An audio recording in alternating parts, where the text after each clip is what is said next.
बिस्मिल्लाहिर्रहमानिर्रहीम अस्सलाम वालेकुम रहमतुल्लाहि व बरकातुहू। नाज़रीन, हकीम हाफिज़ मोहम्मद वैस बासी आपकी खिदमत में हाजिर हूँ। उम्मीद करता हूँ तमाम दोस्त अहबाब खैर वाफियत के साथ होंगे। दोस्तों, कुछ दिन पहले भी टिकटॉक पे कमेंट में एक दोस्त ने मुझे पूछा कि कानों में सीटियों की आवाज़ आती है, कान बजते हैं।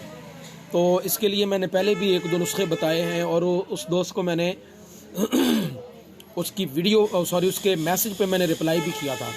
तो दोस्त वो वीडियो भी देख सकते हैं। अगर ख़ुद बनाना चाहते हो तो उस वीडियो को देख के आप नुस्खा नोट कर लें और ख़ुद बना के इस्तेमाल करें। अच्छा, आज मैं अक्सर मेरी ये आदत है, मैं नुस्खे भी बताता हूँ और बनी बनाई चीज़ भी आपके सामने रख देता हूँ। अगर कोई बंदा बना नहीं सकता, चलो बाज़ार से ख़रीद कर इस्तेमाल तो कर सकता है ना।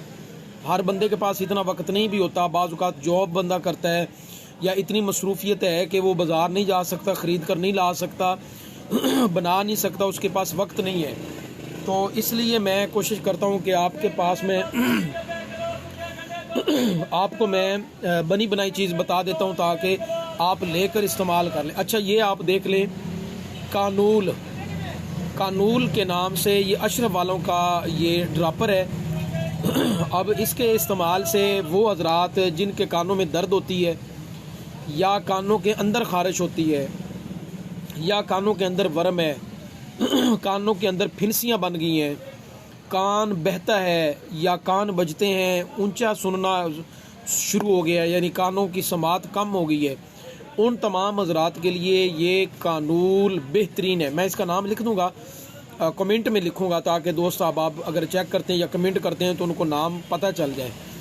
ये देख भी लें आप आसानी के साथ, कानूल के नाम से है। ये तकरीबन हर जगह से ही मिल जाता है, लेकिन मिलेगा दवाखानों से या पंसारियों से जिनके पास अशरफ कंपनी वालों की दवाइयाँ होती हैं। तो इसका तरीका इस्तेमाल ये है कि इसको आप थोड़ा नीम गर्म करेंगे, 2 से 3 कतरे 4 कतरे उम्र के हिसाब से, छोटे बच्चे हो तो 1 कतरा डाल दें आप, और अगर बड़ी उम्र का है यानी 15-20 साल 25 इससे ऊपर है, 3 से 4 कतरे भी आप 3-3 कतरे डाल लें 3 वक्त, सुबह दोपहर और शाम। हल्का नीम गर्म करें तेल को और 3 कतरे उसके एक कान में और 3 कतरे दूसरे में। अगर एक में दर्द है तो सिर्फ एक में डाल लें, अगर दोनों मुतासर है तो दोनों में डाल के तो ये इस्तेमाल करें। इंशाअल्लाह अज़्ज़ वजल जो मैंने आपको ये अलामतें बताई हैं ना कि कान में क्या क्या मसला है, उसके लिए ये बेहतरीन है। इस्तेमाल करें और फ़ायदा उठाएँ। अस्सलाम वालेकुम रहमतुल्लाहि व बरकातुहू।